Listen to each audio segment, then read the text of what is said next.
So today we are going to talk about advanced care planning for surgical patients. I don't have any conflict of interest to disclose. And as a roadmap, we are going to talk about what is advanced care planning. Then I'm going to go over advanced directives and then goals of care discussions, which target population, how to share prognosis, how to explore values and wishes, and then we are going to go over perioperative co-status discussions. And also we are going to go over the differences between palliative care and hospice care. Advanced care planning is a process that supports adults at any age or stage of health in understanding and sharing their personal values, life goals, and preferences regarding future medical care. The goals of advanced care planning is to help ensure that people receive medical care that is consistent with their values, goals, and preferences during seriously and chronic illness. Advanced care planning has many advantages. Increases the likelihood to have wishes known and respected. Also warrants patients to keep autonomy at the end of life. Improves outcomes for the patient, like quality of life, and decreases anxiety before surgery. Also improves outcomes for family, decreases stress, anxiety, and depression for the family members. Also, terminally ill individuals with advanced care planning were found to be 55% less likely to get aggressive treatment in the last 4 weeks of life. Also reduces overall cost. Lower cost for patients who believed their care was consistent with their comfort care wishes.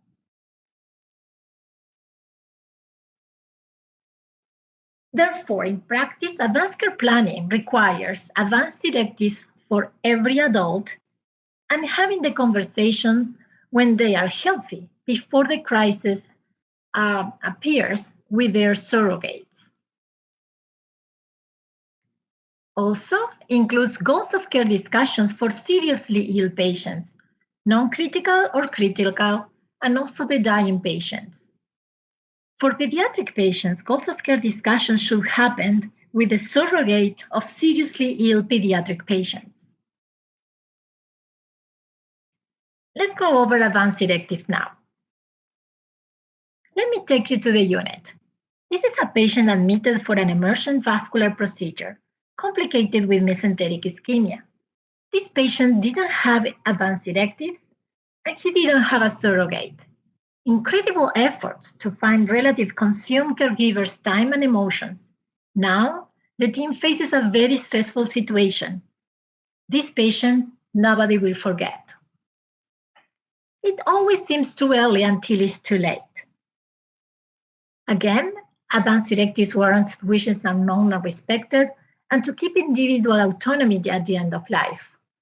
Also avoids ethical conflicts for physicians taking care of patients without surrogates. Advanced directives are legal documents that provide written instructions in case the person is incapacitated.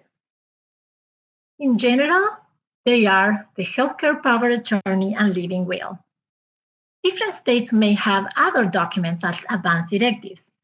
For example, in Ohio, the organ donation forms and the advanced directives for psych patients are other advanced directives.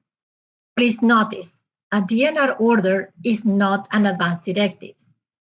DNR orders are physician orders of medical treatment in case of a cardiac or respiratory arrest.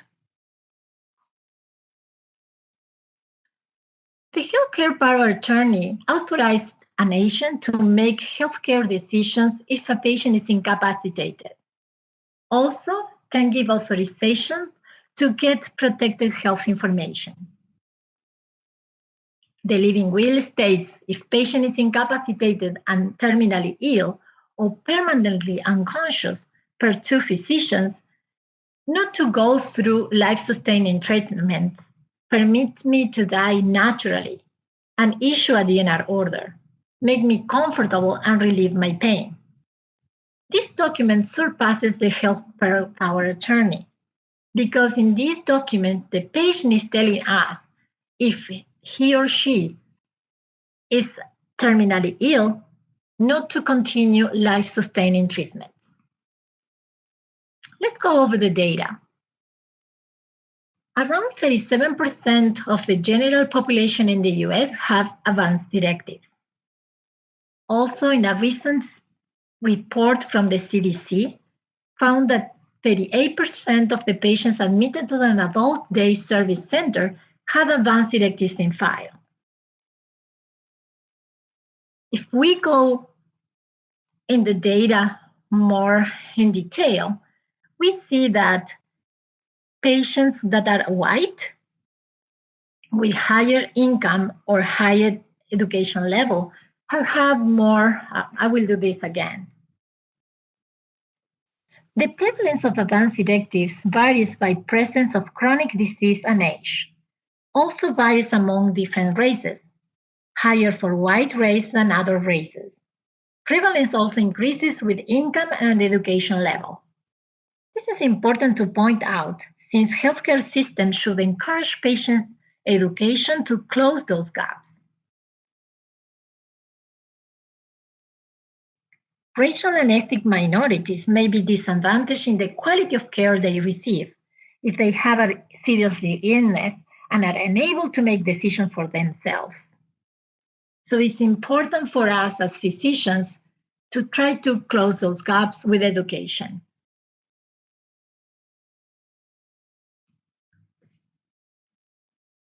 Designating a healthcare agent before elective surgery is not the norm. Lack of advance directives places a burden on loved ones to make decisions on behalf of the patient if needed. The preoperative evaluation is an opportunity to encourage patients and proxy communication about wishes. As an example, I want to share with you the work we have done at the Cleveland Clinic. Patients under anesthesia are temporarily incapacitated, sometimes longer than expected when they need to be admitted to the ICU.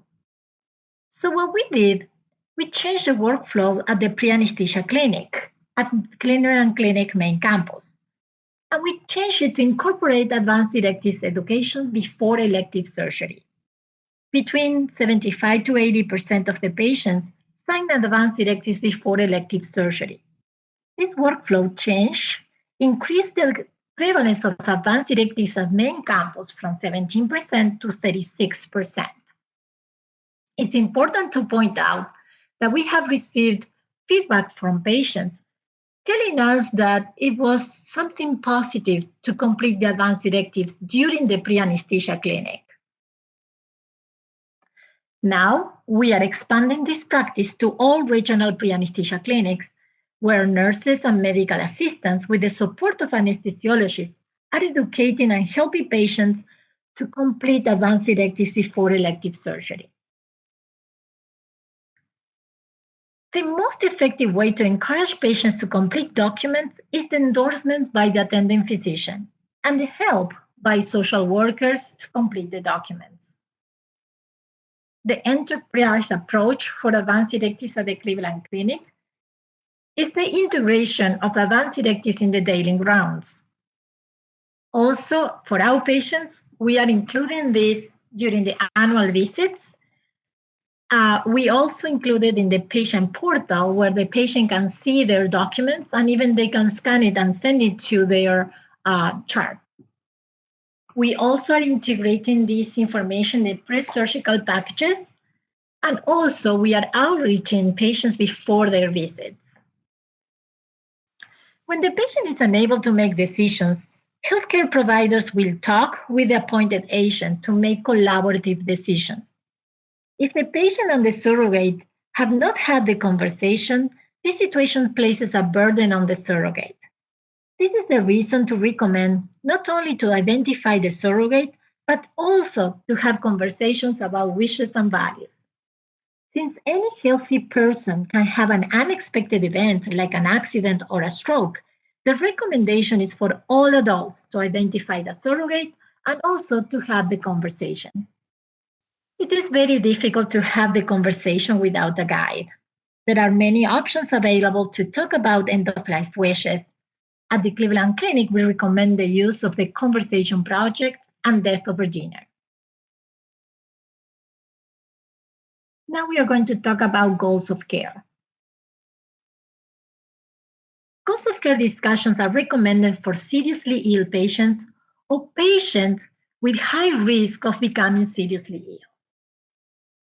These are difficult conversations for physicians to have, so discussions guides are available to help to be effective on these discussions. Also, it's important to have communication training to learn how to do these conversations effectively. It is very important to have a single location in the electronic medical record to document these discussions so all members of different teams can access easily to the information. You're going to see that many of these slides are referred to this work of Dr. Bernanke, that is a palliative care doctor that works with Dr. Gawande. So many of the work from their group have been implemented in many systems to improve the care of these patients. It's important to point out that CMS have added a billing code to these discussions. And this is a sign that healthcare needs to encourage these discussions. Let's go over more details about the target population. Seriously ill patients are the patients who have an expectancy of life of less than 1 year.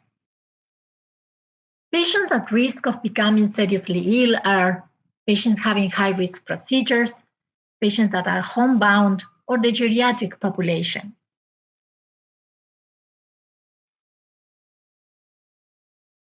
One of the ways to identify the seriously ill patients is with the surprise question. Would you be surprised if this patient died in the next year? The other option for surgical patients is to use the surgical risk calculator. Many insurances have developed triggers in order to identify the seriously ill patients. At the Cleveland Clinic, we found a correlation between the readmission risk score and the mortality. So we are using this score in order to trigger these discussions. In order to have effective discussions, it's good to use a discussion guide. Basically, we need to initiate the conversation, clarify prognosis, explore values and wishes and worries, and then develop a collaborative plan. When we are initiating the conversation, we need to explore patients' understanding of the current situation and also explore how much information they want to receive. Clarifying prognosis is also difficult. We want to balance the hope and the realism. So some of the ways is to talk about disease progression and best case, worst case scenario.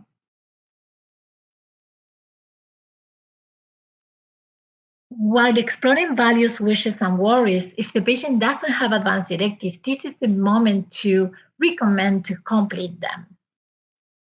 And at the end, after we explore what are the goals of the patient, we can develop a collaborative plan, offering treatment options that are aligned with patients' wishes.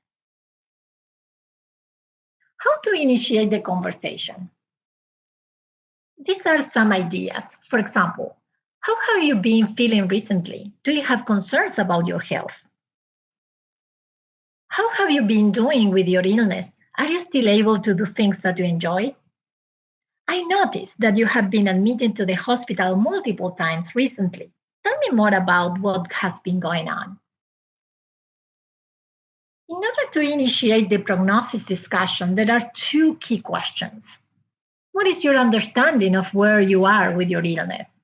And how much information about what is likely to be ahead would you like to have? Many patients are ready to hear prognosis.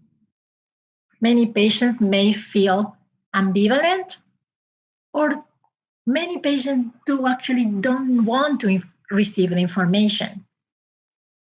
If you find a patient that is ambivalent, explore pros and cons of knowing or not knowing the prognosis and acknowledge how difficult is this situation.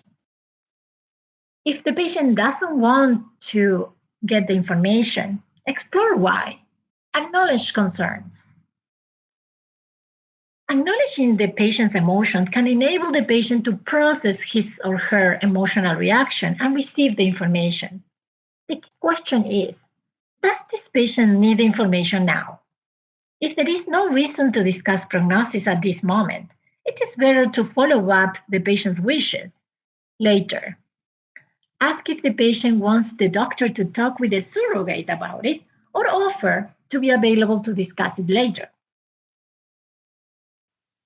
There are 3 strategies to approach prognosis information: realism, optimism, and avoidance. Let's go over each of them. Being realistic has the value that the patient is going to have an understanding accurate of what is going on.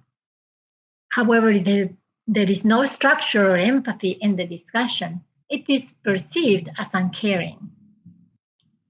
The other strategies is optimism. The value is that we can keep hope.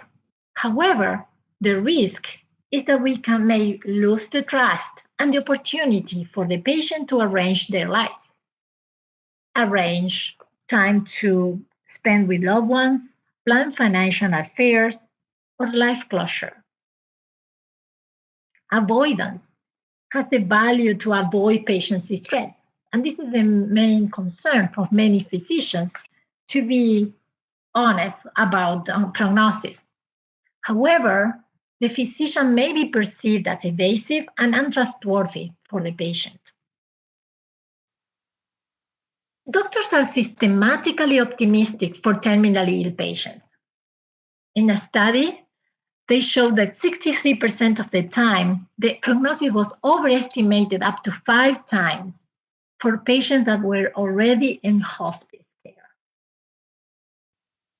My recommendation as a critical care physician is to be honest, demonstrating empathy. Remember, we can show empathy non-verbally, leaning forward, making eye contact, slowing our pace, using pauses, giving them time. Appropriate touch is another option.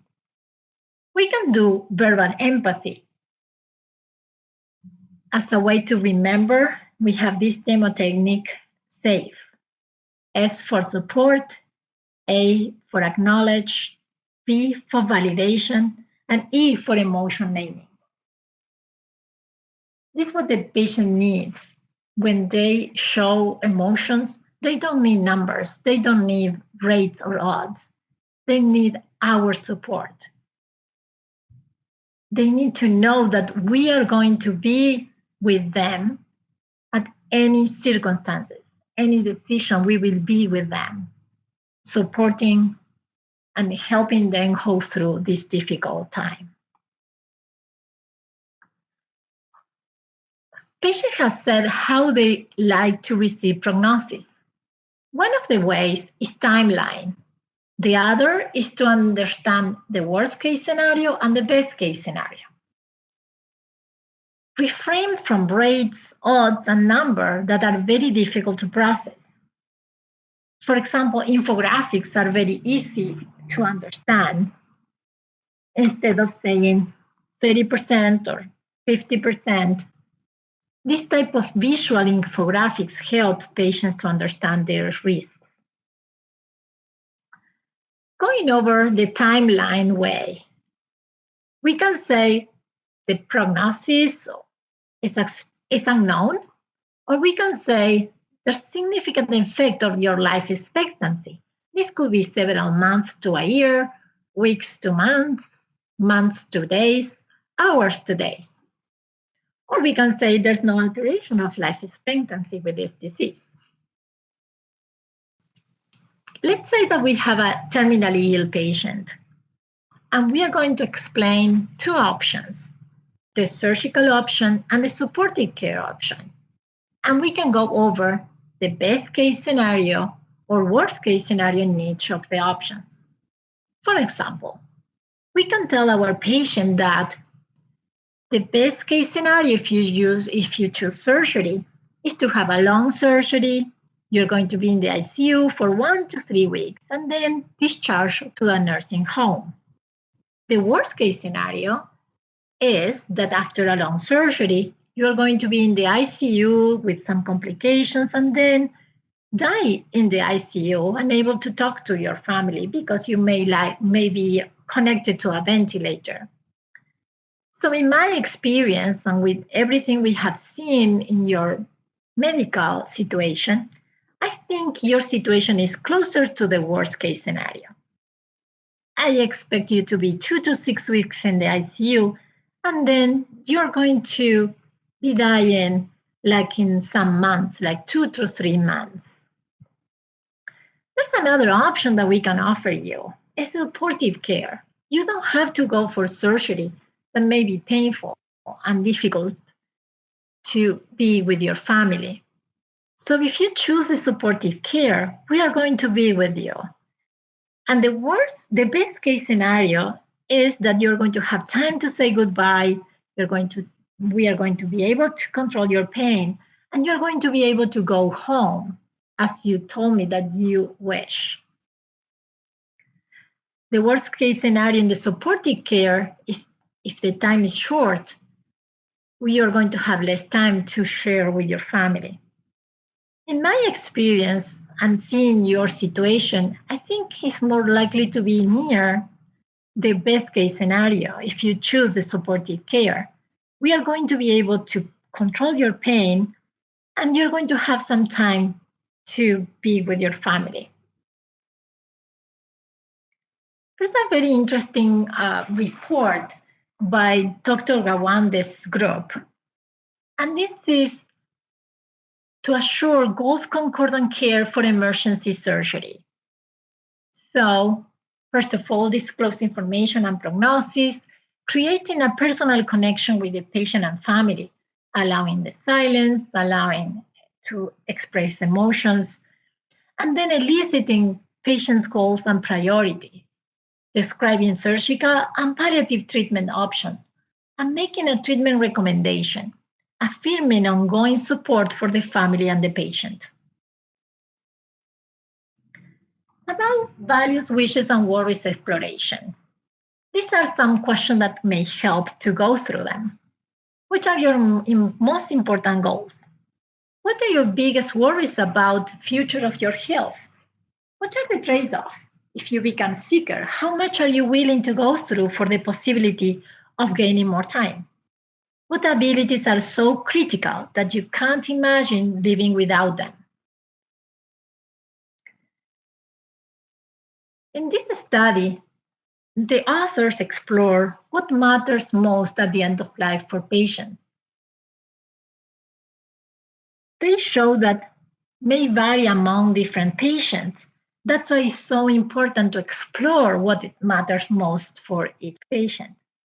However, in general, patients and family want to avoid treatments that are lacking of real benefits. They want relief of discomfort and pain. They want to have trusting relationship and good communication between the physician, the patient, and the family. They need emotional support and mutual respect. And then when you are doing the collaborative plan with your patient and families, it's very important in terminally ill patients to be clear on if we are doing a life-prolonging therapy or if we are only aiming for comfort. Also, it's important to have discussions about resuscitation preferences. And in that, we may be able to write an DNR order for this patient. In some states, there are physician orders for life-sustaining treatments. And also, for any seriously ill patient, consider to bring palliative care on board, even when we are in the life-prolonging therapy. Let's go a little bit on CPR.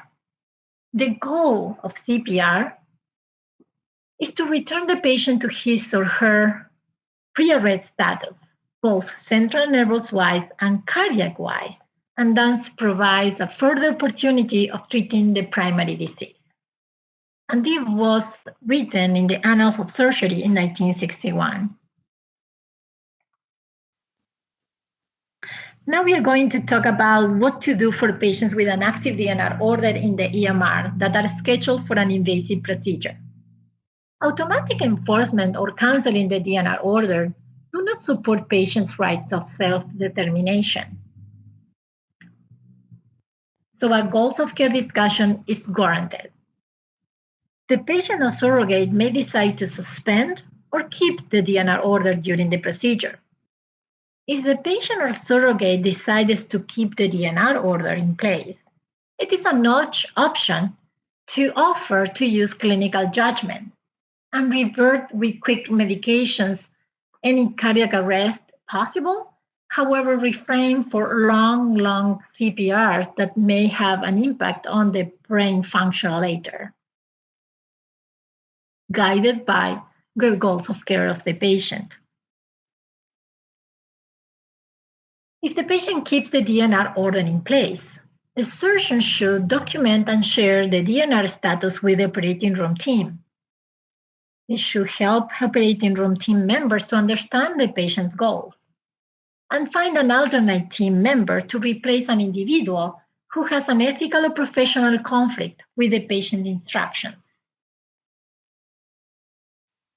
Regarding where to document in the electronic medical record, it's important to have a single source of truth to document advanced directives, goals of care discussions, code status discussions, and the code status very easily available in an emergency situation. At the Cleveland Clinic, we developed an advanced care planning decision-making navigator that is available for all EPIC users. This type of way of documenting the goals of care discussions is important to keep all the teams in the same page and also to avoid several approaches on the same topic to the patient and family. Now we are going to go over the differences between palliative and hospice care. The goals of care could be disease-directed care or comfort care directed. Palliative care can help while we are treating the patient to extend their life, and disease-directed care. And palliative care helps to transition to hospice care in time when the patient and the doctor have decided to switch from disease-directed care to comfort care directed. Palliative care is an interdisciplinary approach. The goal is to prevent and relieve suffering, support best quality of life for patients and families, optimize patient function, and alignment with values and preferences. And this is important because the goals of the patient may change during time. So having palliative care is going to help the patient to express themselves and be available to change the goals of care throughout.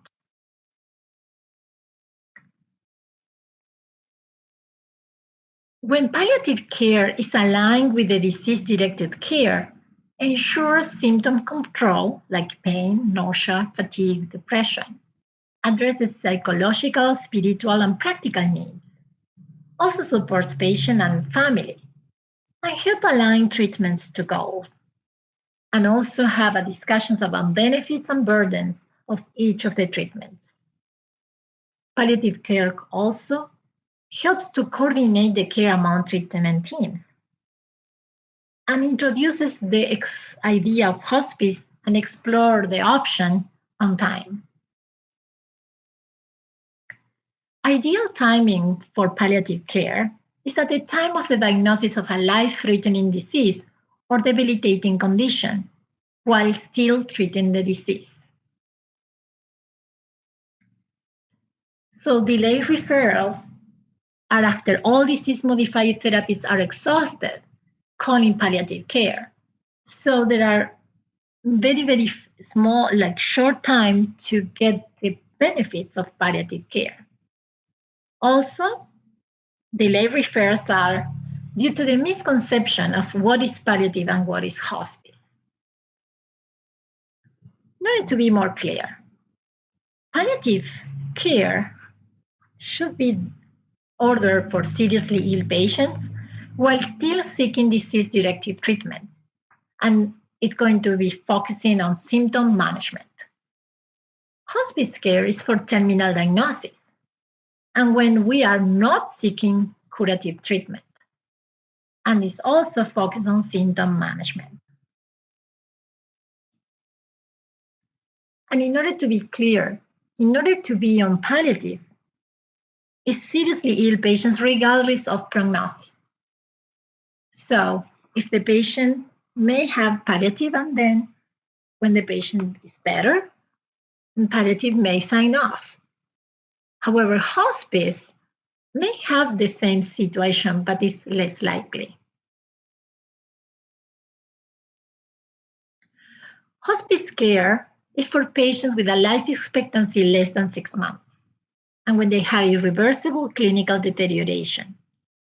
They are focused on comfort, symptom control, and quality of life. It doesn't hasten nor postpone death.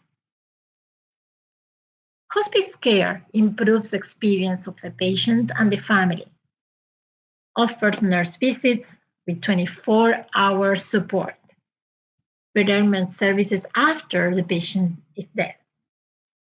And there are multidisciplinary teams and there are available home visits.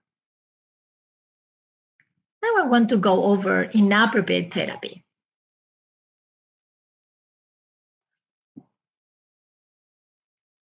ICU interventions should generally be considered inappropriate when there is no reasonable expectation that the patient will improve sufficiently to survive outside the acute care setting, or that the patient's neurologic function will improve sufficiently to allow the patient to perceive the benefits of the treatment. This is a statement of the Critical Care Medicine in 2016. Futile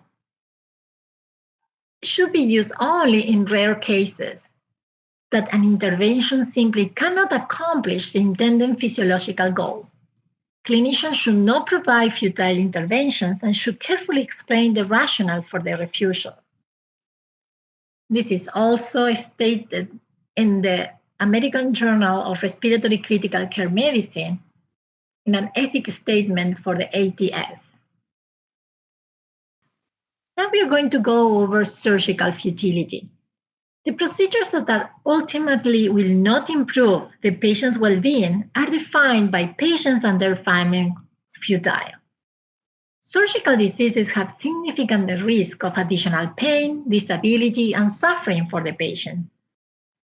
So should be considered the possibility of doing harm. A high probability of inflicting significant pain and suffering with a poor chance of a successful outcome should render a procedure futile. When inappropriate therapy is determined at the critical care unit, we may withdraw life-sustaining therapies to respect patients' wishes. We have to be mindful of our words and how they can land in patients and families. So remember, we do not withdraw care. We withdraw the ventilator, we withdraw the pressors, we may withdraw therapies, but never care. After the death of a patient, consider conducting the pause to honor the person and the team. This practice started by that nurse in the ED in the University of Virginia and have been spreading around the world.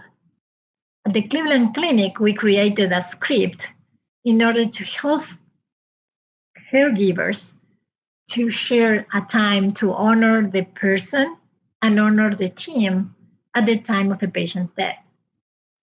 It's voluntary, but it's healing for us to share that time.